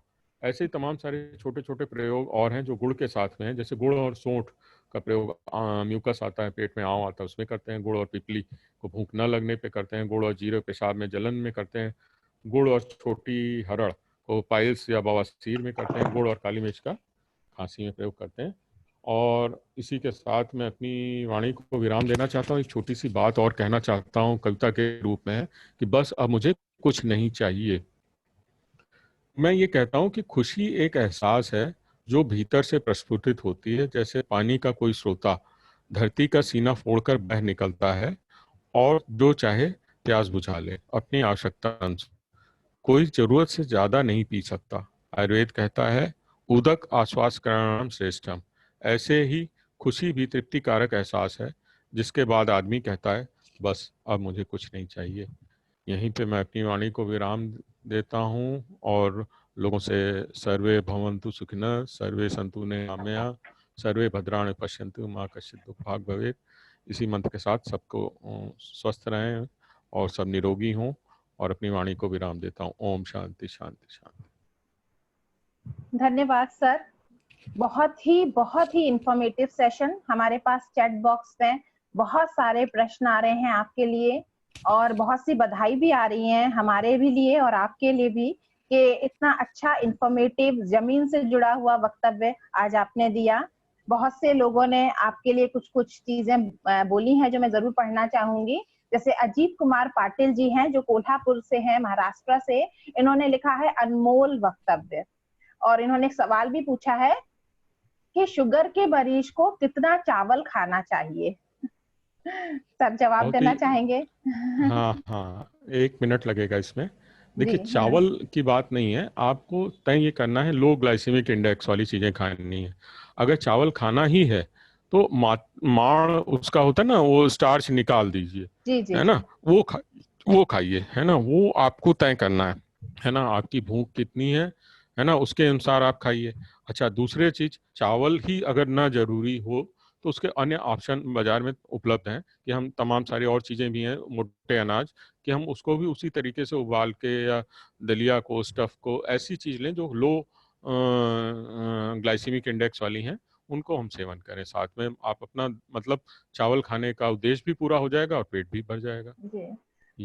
गरिमा अवस्थी जी पूछ रही है कि सर वेट कम करने के लिए कोई आयुर्वेदिक उपचार सरल सा छोटा सा? ये वजन कम करने का बहुत ही सीधा सा उपाय है कि आप अपना जो देखें खाने का पूरा हिसाब देख लें, उसमें चावल, चीनी, आलू, चिकनाई कम कर दें और थोड़ा सा सुबह शाम 45 मिनट अपने शरीर को दें। मेन चीज़ एक बड़ी मज़ेदार चीज़ है पल्लवी जी, यहाँ पे मैं सबको बोलना चाहूँगा, हम जी लोग सर। अपने से प्यार नहीं करते, है ना। फर्स्ट लव योर सेल्फ, है ना, खुद से प्यार करना सीखो। मैं तो ऐसे लोगों को सोचना चाहता हूँ कि हम लोग अपने से प्यार करने लग जाएंगे तो अपने शरीर की कद्र करेंगे। जो मैंने शुरू में ही बोला था, सर्वम अन्य परित्यज, सब कुछ छोड़ करके शरीरम अनुपालयत, शरीर की रक्षा करें, तद भावे ही भावानाम सर्वभाव शरीरम। अगर मोटापा ज़्यादा है तो थायराइड का भी चेकअप करा लें, है ना। हो जी सकता है जी थायराइड की वजह से मोटापा हो सकता जी है किसी और वजह से, है ना, फूड हैबिट्स की वजह से हो सकता है आप आलसी हो सकता है आप लालची हो। तो आप आलस और लालच पे कंट्रोल करिए, थायराइड चेक कराइए, बाकी सब ऊपर वाला धन्यवाद देखेगा। सर। इसके अलावा प्रश्न हरितिमा है दीक्षित। हाँ जी लीना। एक प्रश्न है जो हमारे एक पार्टिसिपेंट है वो जानना चाहते हैं कि सर क्या हल्दी का कोई साइड इफेक्ट है? हल्दी वेरी का गुड। तो देखिए, बड़ा मजेदार चीज आपने पूछा। मजेदार चीज इसलिए मैं कह रहा हूँ, हल्दी जो है, फिर से वही बात आती है, आहार और औषधि जो मैंने बताया था। गन्ने का रस 1 गिलास पीते हैं और अदरक का रस वो जो है 1 चम्मच पीते हैं। अब आप कहीं सोचिए कि अगर मान लीजिए अदरक की जगह हल्दी कर दीजिए, या जैसे दाल और हल्दी बनता है तो हम लोग दाल में हल्दी डालते हैं 1 चम्मच। आप कहिए कि हम जी पूरी जो है भगोना भर जो है हल्दी रहेगी, उसमें 2 चम्मच दाल डाल देंगे, तो मतलब कुछ कॉन्सेप्चुअली क्लियर नहीं होता, वो गलत हो जाता है ना। वो औषधि है, औषधि को हमेशा अल्प मात्रा में लेना है। एक चीज बढ़ आते हैं, आहार जो होता है फूड वो मात्रा अपेक्षी होता है, और जो औषधि होता है वो वीर्य या पोटेंसी होती है उसमें, इसलिए हमेशा इसको कम मात्रा में लेते हैं, है ना। जो उसकी डिग्निफाइड डोज है, जहाँ पे हमें ज़रूरत है, बीमारी की अवस्था है, यहाँ पे हम थोड़ा आधा चम्मच 1 चम्मच एक्स्ट्रा ले सकते हैं। लेकिन ये नहीं कर सकते कि हम उसको अपने आहार के मूल घटक में मिला लें, कि हम दाल नहीं खाएंगे केवल हल्दी खाएंगे सुबह शाम, ऐसा नहीं चलेगा। जी सर। इसके अलावा सर हरितिमा दीक्षित हैं, गाजियाबाद में ये एजुकेशन की असिस्टेंट प्रोफेसर हैं। इन्होंने आपको बहुत बहुत बधाई दी है और कहा है कि धन्यवाद। ये पूरी फैमिली के संग ये आपका टॉक देख रही हैं, जबकि रजिस्टर्ड यही है, पर सारे लोग सुने कि हमारी हर्बल जो हेरिटेज है, हमारी भारत की परंपरा है, उसको सब लोग जाने। बहुत से अरुण सैनी जी हैं, वो कह रहे हैं कि कितना कुछ है हमारी प्रकृति में, हमें पता भी है, पर जब इस तरह की टॉक सुनते हैं तो फिर हम सजग होते हैं, अपनी प्रकृति की ओर देखने लगते हैं। Very informative. तो इस तरह के ये बहुत से किसी ने सवाल बताया नहीं मुझे कि वो बहादुर शाह जफर के कितने बच्चे हैं। किसी के पास उत्तर है? अभी मैं आया नहीं अभी है सर। अपने पार्टिसिपेंट्स को अनम्यूट करती हूँ, फिर शायद हमें इसका जवाब मिल सके।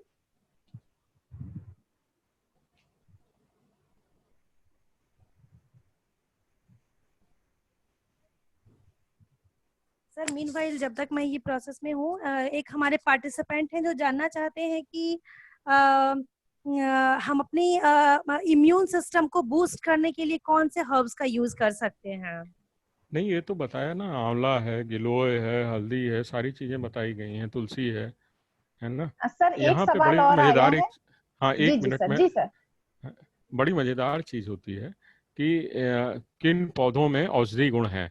उसका संस्कृत का एक श्लोक है, नान औषधि भूतम जगत किंचित। दुनिया में कोई भी चीज ऐसी नहीं जिसमें कि जड़ी बूटी वाले गुण ना हो, है ना। उसके आगे जी कहते हैं ताम ताम युक्तिम अर्थम च तम तम अभिप्रेत। हमें पता होना चाहिए किन किन चीजों में क्या क्या उसके गुण हैं, है ना। हमारी अपनी इग्नोरेंस है कि हम नहीं जानते, और हमारे पुराने ऋषि मुनि, उस समय ना तो उनके पास वो सुविधाएं थी, ना वो लेबोरेटरी थी, वो जनरल ऑब्जर्वेशन लेकर के फिर उससे तय कर लेते थे कि ये कैसी बीमारी में कहाँ पे जड़ी बूटी काम आएगी, और उसके हिसाब से वो इलाज करते थे। जी सर, एक शिवांशी राय का प्रश्न है जो स्टूडेंट है कि कोलेस्ट्रॉल लेवल कम करने के लिए कोई घरेलू उपचार। पूरा इलाज ही करना पड़ जाएगा। तो ये है, तमाम सारी चीज़ें मैंने ऐसी हैं कि जो हम लोगों को इलाज करना पड़ेगा।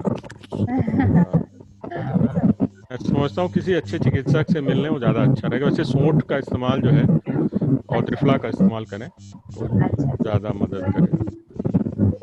बिल्कुल। सर मैं लीना, आप मुझे सुन पा रहे हैं? पार्टिसिपेंट्स को अनम्यूट किया है।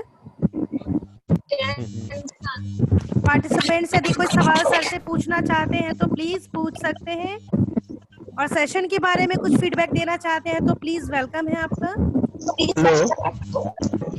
Hello hello. हाँ बोलिए।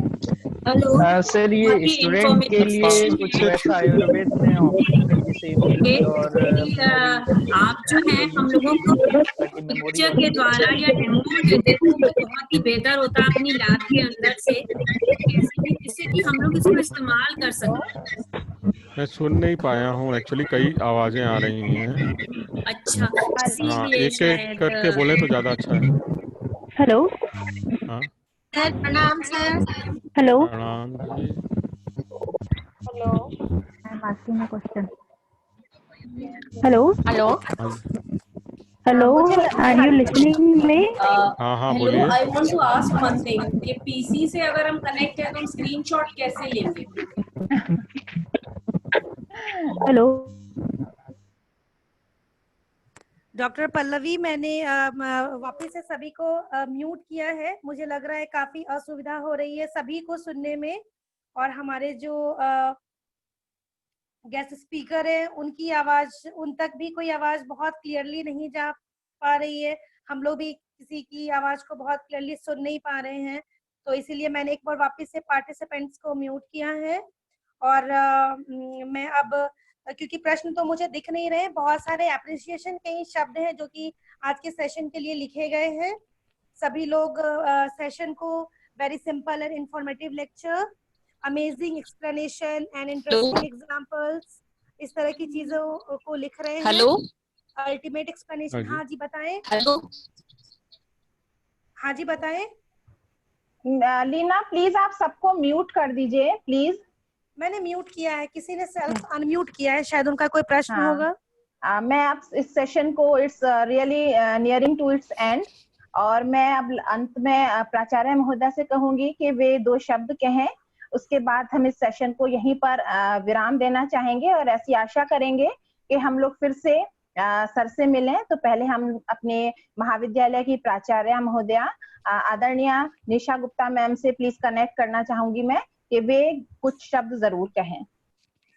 प्लीज लीना मैम को कनेक्ट कर दीजिए। कनेक्टेड है। सबसे पहले तो मैं डॉक्टर संजीव कुमार ओझा सर को बहुत बहुत धन्यवाद देना चाहूंगी कि आज आपने इतने सरल ढंग से इतने सहज ढंग से हमें जो जानकारी दी है वो अब शायद हम नहीं भूलेंगे और हम उस पर जरूर अमल करेंगे।